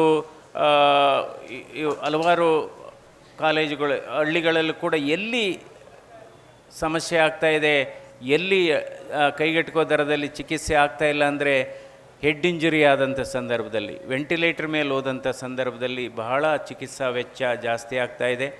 ಅದಕ್ಕೋಸ್ಕರ ಇಲ್ಲಿ ವೈದ್ಯರು ಕೂಡ ಮಾನವೀಯತೆಯಿಂದ ಕೆಲಸ ಮಾಡಬೇಕಾಗುತ್ತೆ. ಅವನು ಬದುಕದೇ ಇಲ್ಲ ಅಂತ ಗೊತ್ತಾದರೆ, ಅವನು ಏನು ಮಾಡಿದರೂ ಬದುಕದೇ ಇಲ್ಲ ಅಂತ ಗೊತ್ತಾದರೆ ಕುಟುಂಬ ಸದಸ್ಯರನ್ನು ಕರೆದು ಹೇಳಬೇಕಾಗುತ್ತೆ, ಏನು ಮಾಡಿದರೂ ಬದುಕೋದಿಲ್ಲ ಅಂತ ವಸ್ತುಸ್ಥಿತಿ ಹೇಳಬೇಕಾಗುತ್ತೆ. ಅಲ್ಲದೇ ಇದ್ದರೆ ಏನಾಗುತ್ತೆ, 30 ದಿವಸ ವೆಂಟಿಲೇಟರ್ ಇದ್ದು 30 ಲಕ್ಷ ಬಿಲ್ಲಾಗುತ್ತೆ. ಸತ್ತವನು ಸತ್ತ, ಇದ್ದವರು ಆರ್ಥಿಕವಾಗಿ ಸತ್ತಂತ. ಅದರಿಂದ ನಾವು ಚಿಕಿತ್ಸೆ ಕೊಡ್ತಕ್ಕಂಥ ಸಂದರ್ಭದಲ್ಲಿ ರೋಗಿಗಳ ಆರ್ಥಿಕ ಹಿನ್ನೆಲೆಯನ್ನು ಅರ್ಥ ಮಾಡಿಕೊಂಡು ಆ ಆರ್ಥಿಕ ಚೌಕಟ್ಟಿನಲ್ಲಿ ಎಷ್ಟು ಚಿಕಿತ್ಸೆ ಒಳ್ಳೆಯದು ಕೊಡಲಿಕ್ಕೆ ಸಾಧ್ಯ ಅದನ್ನು ಕೊಡಬೇಕಾಗುತ್ತೆ. ಅದರಿಂದ ಇವತ್ತು ಸರ್ಕಾರಿ ವೈದ್ಯಕೀಯ ಕಾಲೇಜುಗಳಲ್ಲಿ ನಾವು ಇವತ್ತು ಇವತ್ತು 72 ಕಾಲೇಜಿದೆ ನಮ್ಮಲ್ಲಿ. ಅದರಲ್ಲಿ ಸುಮಾರು ಗೌರ್ಮೆಂಟ್ ಕಾಲೇಜುಗಳೇ ಜಾಸ್ತಿ ಇದೆ. ಆದರೆ ಸಿಬ್ಬಂದಿಗಳ ಕೊರತೆಯನ್ನು ನಿಭಾಯಿಸಬೇಕು ಮತ್ತು ಹೆಚ್ಚು ICU ಬೆಡ್ಗಳನ್ನು ಜಾಸ್ತಿ ಮಾಡಬೇಕಾಗುತ್ತೆ. ಇದು ಬಹಳ ಮುಖ್ಯ. ಇವತ್ತು ಆಯುಷ್ಮಾನ್ ಭಾರತ್ ಯೋಜನೆಯನ್ನು ಇವತ್ತು ಕೇಂದ್ರ ಸರ್ಕಾರ ಜಾರಿಗೆ ತಂದಿದೆ. ಆಯುಷ್ಮಾನ್ ಭಾರತ್ ಮತ್ತು ಕೇಂದ್ರ ಸರ್ಕಾರ ಮತ್ತು ರಾಜ್ಯ ಸರ್ಕಾರ ಜಂಟಿಯಾಗಿ ಈ ಯೋಜನೆಯನ್ನು ತಂದಿದೆ. ಇದರಲ್ಲಿ ಸುಮಾರು ಚಿಕಿತ್ಸೆಗಳು ಉಚಿತವಾಗಿ ಆಗ್ತಾಯಿದೆ, ಆಪ್ರೇಷನ್ಸ್ಗಳು ಉಚಿತವಾಗಿ ಆಗ್ತಾಯಿದೆ. 1900 ಚಿಕಿತ್ಸಾ ವ್ಯವಸ್ಥೆಗಳಿದೆ. ಚಿಕಿತ್ಸಾ ವಿಧಾನ 1900 ಚಿಕಿತ್ಸಾ ವಿಧಾನಗಳಲ್ಲಿ 1300 ಚಿಕಿತ್ಸಾ ವಿಧಾನಗಳು ಉಚಿತವಾಗಿ ಇವತ್ತು ಆಯುಷ್ಮಾನ್ ಭಾರತ್ ಕಾರ್ಡಲ್ಲಿ ಇವತ್ತು ಆಗ್ತಾಯಿದೆ. ಇದರಲ್ಲಿ ಭಾರತ ದೇಶದಲ್ಲಿ 55 ಕೋಟಿ ಜನ ಇವತ್ತು ಈ ಚಿಕಿತ್ಸಾ ಅಡಿಯಲ್ಲಿ ಬರ್ತಾ ಇದ್ದಾರೆ, ಎನ್ರೋಲ್ ಆಗಿದ್ದಾರೆ ಆಯುಷ್ಮಾನ್ ಭಾರತ್ಗೆ.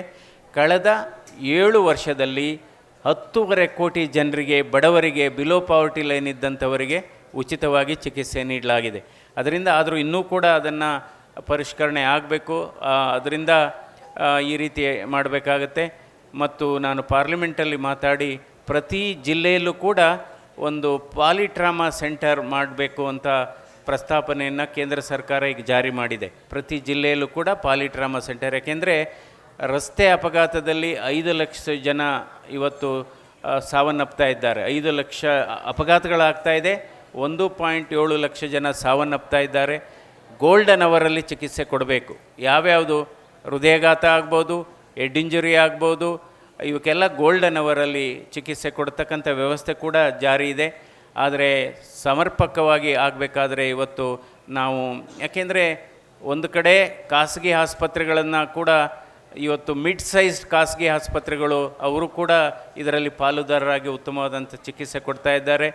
ಆದರೂ ಎಲ್ಲೋ ಒಂದು ಕಡೆ ಇವತ್ತು ಕೆಲವು ಖಾಸಗಿ ಆಸ್ಪತ್ರೆಗಳಲ್ಲಿ ಚಿಕಿತ್ಸೆ ಬಹಳ ದುಬಾರಿಯಾಗಿದೆ. ಕೆಲವು ಆಸ್ಪತ್ರೆ, ಅದರ ಹೆಸರು ಹೇಳಕ್ಕೆ ಹೋಗೋದಿಲ್ಲ ನಾನು. ಅಂದರೆ ಅವರು APL ಪೇಷಂಟಾಗಿ ಹೋದಂಥವರು ಹೊರಗಡೆ ಬರೋದ್ರೊಳಗೆ BPL ಆಗಿ ಹೊರಗಡೆ ಬರ್ತಾ ಇದ್ದಾರೆ. ಸೊ ಅದು ಅಂಥ ಆಸ್ಪತ್ರೆಗಳ ಮೇಲೆ ಕಡಿವಾಣ ಹಾಕಬೇಕು. ಇನ್ನೊಂದು ಬಹಳ ಮುಖ್ಯವಾದದ್ದು, ದೊಡ್ಡ ದೊಡ್ಡ ನಗರಗಳಲ್ಲಿ ಬೆಂಗಳೂರು, ಮದ್ರಾಸು, ಹೈದರಾಬಾದು, ಡೆಲ್ಲಿ, ಕಲ್ಕತ್ತಾ, ಇಂಥ ದೊಡ್ಡ ಅಹಮದಾಬಾದು ಇಂಥ ಕಡೆ ಇವತ್ತು ವಿದೇಶಿ ಬಂಡವಾಳ ಹೂಡಿಕೆ ಮಾಡ್ತಾ ಇದ್ದಾರೆ. ಈ ವಿದೇಶಿ ಬಂಡವಾಳ ಹೂಡಿಕೆಯನ್ನು ತಪ್ಪಿಸಬೇಕಾಗಿದೆ. ವಿದೇಶಿ ಬಂಡವಾಳಗಳನ್ನು ಆಸ್ಪತ್ರೆ ನಡೆಸೋದಕ್ಕೆ ಹೂಡಿಕೆ ಮಾಡಿದರೆ ಅದರದ್ದು ಕಾಸ್ಟ್ ಜಾಸ್ತಿ ಆಗ್ತಾ ಹೋಗುತ್ತೆ. ಇನ್ನೊಂದು ಬಹಳ ಮುಖ್ಯವಾದದ್ದು, ನಾವು ಏನು ಒಂದು ಔಷಧಿಯನ್ನು ಅಥವಾ ಒಂದು ಉಪಕರಣವನ್ನು ಕೊಂಡ್ಕೊತೀವಿ, ಅಂದರೆ ಸಾಧನ, ಇಂಪ್ಲಾಂಟ್ ಅಂತ ಏನು ಹೇಳ್ತೀವಿ, ಲ್ಯಾಂಡಿಂಗ್ ಕಾಸ್ಟ್ಗೂ MRPಗೂ ಭಾಳ ವ್ಯತ್ಯಾಸ ಇದೆ. ಒಂದು ಉದಾಹರಣೆಗೆ ಹೇಳ್ತೀನಿ. ಇವತ್ತು ಹೃದಯಾಘಾತ ಆದಂಥ ಸಂದರ್ಭದಲ್ಲಿ ಒಂದು ಬ್ಲಡ್ ಕ್ಲಾಟ್ ಡಿಸಾಲ್ವ್ ಮಾಡಲಿಕ್ಕೆ ಟೆನೆಕ್ಟಿಪ್ಲೇಸ್ ಅಂತ ಔಷಧ ಕೊಡ್ತೀವಿ. ಅದು 1 ಮಿನಿಟ್ ಇಂಜೆಕ್ಷನ್ ಅಂತ. ಹೃದಯಾಘಾತ ಆದಂಥ ಸಂದರ್ಭದಲ್ಲಿ ಅದನ್ನು ನಾವು ವಿತಿನ್ 3 ಅವರ್ಸ್ ಕೊಟ್ಟರೆ 95% ರೋಗಿ ಬದುಕ್ತಾನೆ. ಅದರ MRP ಎಷ್ಟಿದೆಯಪ್ಪ ಅಂದರೆ 50,000 ರೂಪಾಯಿ ಇದೆ. ಆದರೆ ಕೊಂಡುಕೊಳ್ಳೋದಂಥದ್ದು, ಅಂದರೆ ಆಸ್ಪತ್ರೆಗಳು ಕೊಂಡುಕೊಳ್ಳೋ ಅಂಥದ್ದು ಕಾಸ್ಟ್ ಎಷ್ಟಿದೆ ಅಂದರೆ 20,000 ರೂಪಾಯಿ ಇದೆ. ಅಂದರೆ ಪೇಷಂಟಿಗೆ ಬಿಲ್ಲು 20,000 ಆಗಲ್ಲ, ಕೆಲವು ಆಸ್ಪತ್ರೆಗಳು 50,000 ಬಿಲ್ ಮಾಡ್ತಾರೆ. ಅದಕ್ಕೋಸ್ಕರ ಈ ಡಿಫ್ರೆನ್ಸ್ನ 20% ಒಳಗಡೆ ಇಡಬೇಕು. ಸೊ ಇದೇ ರೀತಿ ಅದನ್ನು ನಾವು ಕೂಡ ಚರ್ಚೆ ಮಾಡಿದ್ದೇವೆ. ಹೀಗಾಗಿ ಕೈಗೆಟುಕುವ ದರದಲ್ಲಿ ಚಿಕಿತ್ಸೆ ಸಿಗಲಿಕ್ಕೆ ಸರ್ಕಾರ ಪ್ರಯತ್ನ ಮಾಡ್ತಾ ಇದೆ. ಅಂದರೆ ಎಷ್ಟೋ ಈ ಮಧ್ಯಮ ವರ್ಗದ ಆಸ್ಪತ್ರೆಗಳು ತಾಲೂಕು ಮಟ್ಟದಲ್ಲಾಗ್ಬೋದು ಅಥವಾ ಜಿಲ್ಲಾ ಮಟ್ಟದಲ್ಲಾಗ್ಬೋದು, ಅಂದರೆ ವೈದ್ಯರುಗಳೇ ಆಸ್ಪತ್ರೆಗಳನ್ನು ನಡೆಸ್ತಾ ಇದ್ದರೆ ಸಾಮಾನ್ಯವಾಗಿ ಅವರಿಗೆ ಮಾನವೀಯತೆ ಇರುತ್ತೆ, ಕರುಣೆ ಇರುತ್ತೆ, ಆವಾಗ ಕಾಸ್ಟ್ ಕಡಿಮೆ ಆಗುತ್ತೆ. ಹೀಗಾಗಿ ನಾವು ಗುಣಮಟ್ಟದ ಚಿಕಿತ್ಸೆಯನ್ನು ಕಡಿಮೆ ದರದಲ್ಲಿ, ರಿಯಾಯಿತಿ ದರದಲ್ಲಿ ಕೊಡ್ತಕ್ಕಂಥದ್ದು ಇನ್ನೊಂದು ಬಹಳ ಗಂಭೀರವಾದ ವಿಚಾರ. ಅದನ್ನು ನಾವು ಚಿಂತನೆ ಮಾಡಬೇಕು. ಅದು ಸರ್ಕಾರದ ಮಟ್ಟದಲ್ಲೂ ಕೂಡ, ನಾನು ಸಂಸತ್ನಲ್ಲಿ ಪಾರ್ಲಿಮೆಂಟಲ್ಲೂ ಕೂಡ ಮಾತಾಡ್ತಿದ್ದೇನೆ. ಅದನ್ನು ಇನ್ನೂ ಕೂಡ ಒತ್ತಿ ಮಾತಾಡ್ತೇನೆ. ಏಕೆಂದರೆ ಯಾರಾದರೂ ಒಬ್ಬ ರೋಗಿ ನಿಧನ ಹೊಂದಿದರೆ ಅದು ಬಹುಶಃ 3 ಗಂಟೆ ಒಳಗೆ ಅವನಿಗೆ ಪಾರ್ಥಿವ ಶರೀರವನ್ನು ಕೊಡತಕ್ಕಂಥದ್ದು ವ್ಯವಸ್ಥೆ ಆಗಬೇಕು. ಅವನ ಹಣ ಕಟ್ಟದೇ ಇರಲಿ, ಅದು ನಮ್ಮ ಜವಾಬ್ದಾರಿ, ಆಸ್ಪತ್ರೆಯ ಜವಾಬ್ದಾರಿ. ಯಾಕೆಂದರೆ ಎಷ್ಟೋ ಕಡೆ ಒಂದು ದಿವಸ ಆದ್ರೂ ಬಾಡಿ ಹ್ಯಾಂಡ್ ಓವರ್ ಮಾಡಿರಲ್ಲ, ಹಣ ಕಟ್ಟಬೇಕು ಅಂತ. ಇದು ಕೇವಲ ಸರ್ಕಾರದ ಜವಾಬ್ದಾರಿ ಅಲ್ಲ, ಇದು ಎಲ್ಲ ಆಸ್ಪತ್ರೆಯ ಮಾಲೀಕರ ಜವಾಬ್ದಾರಿ. ಅಕಸ್ಮಾತ್ ರೋಗಿ ಅವನಿಗೆ ಹಣ ಕಟ್ಟಲಿಕ್ಕೆ ಸಾಧ್ಯ ಆಗದೇ ಇದ್ದರೆ ಅವರ ಪಾರ್ಥಿವ ಶರೀರವನ್ನು ಅಂತಿಮ ಕ್ರಿಯೆಗೆ ಅದನ್ನ ಕೊಡಬೇಕು. ಈ ರೀತಿಯ ವ್ಯವಸ್ಥೆ ಬದಲಾವಣೆ ಮಾಡಬೇಕಾಗುತ್ತೆ. ಇದು ಬಹಳ ಮುಖ್ಯವಾದದ್ದು. ಲ್ಯಾಂಡಿಂಗ್ ಕಾಸ್ಟ್ಗೂ ಬೈಯಿಂಗ್ ಕಾಸ್ಟ್ಗೂ ಬಿಲ್ಲಿಂಗ್ ಕಾಸ್ಟ್ಗೂ ವ್ಯತ್ಯಾಸ 20%ಗಿಂತ ಜಾಸ್ತಿ ಇರಬಾರ್ದು. ಯಾಕೆಂದರೆ ಒಂದೇನೋ ಒಳಗಡೆ ನಾವು ಹೃದಯದೊಳಗೇನೋ ಹಾಕೋದೊಂದು ಮೆಟೀರಿಯಲ್ ಕಾಸ್ಟು 2 ಲಕ್ಷ ಅನ್ನಿ, MRP 4 ಲಕ್ಷ ಇರುತ್ತೆ. ಸೊ ಅದಕ್ಕೆ 20% ಅಂದರೆ 2,40,000 ಹಾಕಲಿ, 4 ಲಕ್ಷ ಹಾಕಬಾರ್ದು. ಅದರಿಂದ ಈ ರೀತಿ ಚಿಂತನೆಗಳನ್ನು ನಾವು ಮಾಡಬೇಕಾಗುತ್ತೆ. ಯಾಕೆಂದರೆ ಮನುಷ್ಯನಿಗೆ ನಿಮಗೆ ಎಷ್ಟೇ ಸದ್ಗುಣಗಳಿರಲಿ, ಎಷ್ಟೇ ಸಾಧನೆಗಳಿರಲಿ, ಮಾನವೀಯತೆ ಇಲ್ಲದೆ ಇದ್ದರೆ ಅವನು ಅನಕ್ಷರಸ್ಥ ಅಂತಲೇ ಹೇಳಬೇಕಾಗುತ್ತೆ. ಅದರಿಂದ ನಾನು ಈಗಾಗಲೇ ಟೈಮ್ ತೊಗೊಂಡಿದ್ದೀನಿ. ಸೊ ಯಾಕೆಂದರೆ ಆಲ್ರೆಡಿ ತೋರಿಸ್ತಾ ಇದ್ದಾರೆ ನನಗೆ ನಿಮ್ಮ ಸಮಯ ಆಯಿತು ಅಂತ. ಸೊ ಕೊನೆಯದಾಗಿ ಇಷ್ಟೇ ಹೇಳೋದು, ನಾವು ನಮ್ಮ ಹವ್ಯಾಸಗಳು ಸರಿಯಾಗಿರಬೇಕು. ತಿನ್ನುವ ಆಹಾರ ಪದಾರ್ಥಗಳಲ್ಲಿ ಕೂಡ ಆಹಾರ ಪದ್ಧತಿನೂ ಸರಿ ಇರಬೇಕು, ಆಹಾರ ಪದಾರ್ಥಗಳನ್ನು ಸರಿ ಇರಬೇಕು. ಇದಕ್ಕೆ ಯಾವ ದೊಡ್ಡ ಪುಸ್ತಕನೂ ಓದೋ ಅವಶ್ಯಕತೆ ಇಲ್ಲ. ನಮ್ಮ ಅಜ್ಜಂದಿರು ಯಾವ ರೀತಿ ಅವರ ದಿನಚರಿ ಏನಿತ್ತು, ಯಾವ ರೀತಿ ಅವರು ಆಹಾರ ಪದಾರ್ಥಗಳನ್ನು ತಿಂತಾಯಿದ್ರು, ಅದನ್ನೇ ಫಾಲೋ ಮಾಡಿದರೆ ಸಾಕು. ಅದಕ್ಕೋಸ್ಕರ ನಾನು ಹೇಳೋದು, ನಮ್ಮ ಈಗಿನ ಯುವ ಪೀಳಿಗೆಯ ಆರೋಗ್ಯ ಚೆನ್ನಾಗಿರಬೇಕಾದ್ರೆ ಅವರು ಮಾನಸಿಕವಾಗಿ ಚೆನ್ನಾಗಿರಬೇಕು, ದೈಹಿಕವಾಗಿ ಚೆನ್ನಾಗಿರಬೇಕು, ಸಾಮಾಜಿಕವಾಗಿ ಚೆನ್ನಾಗಿರಬೇಕು. ಅಂದರೆ ಅದೇ ಮನೆಯಲ್ಲಿ ಅಜ್ಜಂದಿರು ವಾಸ ಆಗಬೇಕು. ಆಗಲೇ ಅದು ಅಜ್ಜಂದಿರು ವಾಸ ಆಗಬೇಕು. ಅವರೇ ನಿಮಗೆ ಒಳ್ಳೆಯ ಇದು. ಅದರಿಂದ ಇವತ್ತು ಈ ಪರಿಸರದಲ್ಲಿ ಔಷಧ ಅಲ್ಲದ ಔಷಧಿಗಳು, ಅಂದರೆ ವೈದ್ಯರಲ್ಲದ ವೈದ್ಯರು 1 ಡಜನ್ ಇದ್ದಾರೆ. ವೈದ್ಯರಲ್ಲದ ವೈದ್ಯರುಗಳು ಈ ಪರಿಸರದಲ್ಲಿ ಇದ್ದಾರೆ. ಯಾವ್ಯಾವುದಪ್ಪ ಅಂದರೆ, 1 ಸನ್ಲೈಟು, 2ನೇದು ಡಯೆಟ್ಟು, 3ನೇದು ಎಕ್ಸರ್ಸೈಸು, 4ನೇದು ನಿದ್ರೆ, 5ನೇದು ನಗು, 6ನೇದು ವಿಶ್ರಾಂತಿ, 7ನೇದು ಬೇರೆಯವರ ಜೊತೆ ಮಾತನಾಡುವುದು, ಬೇರೊಬ್ಬರ ಬಗ್ಗೆ ಮಾತನಾಡದಿರುವುದು, ಅದು 7ನೇದು. ಸೊ 8ನೇದು ಕುಟುಂಬ ಸದಸ್ಯರೊಡನೆ ನಾವು ಊಟ ಮಾಡುವಂಥದ್ದು, 9ನೇದು ಮೆಡಿಟೇಷನ್ನು, 10ನೇದು ಯೋಗ, 11ನೇದು ನಾವು ಯಾವಾಗಲೂ ಅಷ್ಟೇ ಬೇರೆಯವ್ರ ಬಗ್ಗೆ ಒಳ್ಳೆಯ ಚಿಂತನೆ ಮಾಡುವುದು. 12ನೇದು ಏನಪ್ಪ ಅಂದರೆ ಮೈಸೂರು ಸಾಹಿತ್ಯ ಸಂಭ್ರಮ. ಮೈಸೂರು ಸಾಹಿತ್ಯ ಸಂಭ್ರಮ ಅದು ಕೂಡ ಔಷಧ ಅಲ್ಲದ ಔಷಧಿನೇ. ಯಾಕೆಂದರೆ ಇಂಥ ಕಾರ್ಯಕ್ರಮಗಳಿಗೆ ಬಂದರೆ ನಮ್ಮ ಬದಲಾವಣೆ ಆಗುತ್ತೆ. ಯಾಕೆಂದರೆ ಮನುಷ್ಯ ಬದಲಾವಣೆ ಆಗಬೇಕು. ನಾವು ಬಟ್ಟೆ ಬದಲಾಯಿಸ್ತೇವೆ, ಮನೆ ಬದಲಾಯಿಸ್ತೇವೆ, ಊರು ಬದಲಾಯಿಸ್ತೇವೆ, ಆದರೆ ಮನಸ್ಸು ಬದಲಾವಣೆ ಆಗಬೇಕು. ಅದು ಬಹಳ ಮುಖ್ಯವಾದದ್ದು. ಯಾಕೆಂದರೆ ಬೇರೊಬ್ಬರ ಬಗ್ಗೆ ಮಾತನಾಡದೆ ಬೇರೊಬ್ಬರ ಜೊತೆ ಮಾತನಾಡಿದರೆ ಸಂಸಾರದ ಆರೋಗ್ಯ ಚೆನ್ನಾಗಿರುತ್ತೆ, ಸಾಮಾಜಿಕ ಆರೋಗ್ಯ ಚೆನ್ನಾಗಿರುತ್ತೆ. ಅದೇ ರೀತಿ ಇವತ್ತು ಊಟದ ಬಗ್ಗೆ ಹೇಳೋದಾದರೆ ಕಡಿಮೆ ತಿಂದರೆ ದೇಹಕ್ಕೂ ಒಳ್ಳೆಯದು, ದೇಶಕ್ಕೂ ಒಳ್ಳೆಯದು. ಕಡಿಮೆ ಮಾತಾಡಿದರೆ ಮನಸ್ಸಿಗೆ ಒಳ್ಳೆಯದು, ಮನೆತನಕ್ಕೂ ಒಳ್ಳೆಯದು. ಕಡಿಮೆ ಕೋಪ ಮಾಡಿಕೊಂಡ್ರೆ ದೇಹಕ್ಕೂ ಒಳ್ಳೆಯದು, ಹೃದಯಕ್ಕೂ ಒಳ್ಳೆಯದು. ಇಷ್ಟು ಹೇಳಿ ಕೊನೆಗೆ ಹೃದಯದ ಆರೋಗ್ಯವನ್ನು ನೀವು ಚೆನ್ನಾಗಿಟ್ಕೋಬೇಕಾದ್ರೆ 5 ಅಂಶಗಳನ್ನು ಆದಷ್ಟು ಕಡಿಮೆ ಇಟ್ಕೋಬೇಕು. ಈ 5 ಅಂಶ ಬಹಳ ಮುಖ್ಯ. ಆದಷ್ಟು ಕಡಿಮೆ ಇಟ್ಕೊಳ್ಳಿ.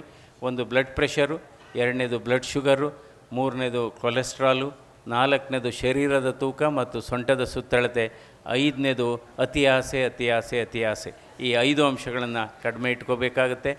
ಕೊನೆಯದಾಗಿ ಈ ಬದುಕು ಅನ್ನೋದೇ ಒಂದು ಟೆಸ್ಟು. ಬದುಕು ಅನ್ನೋದೇ ಒಂದು ಟೆಸ್ಟು. ಸಂತೋಷದ ಕ್ಷಣಗಳೇ ಇದು ಬೆಸ್ಟು. ಅದೇ ರೀತಿ ಈ ಕೆಟ್ಟ ಆಲೋಚನೆಗಳೇ ವರ್ಸ್ಟು. ಅದರಿಂದ ತಮ್ಮಲ್ಲಿ ಒಂದು ರಿಕ್ವೆಸ್ಟು,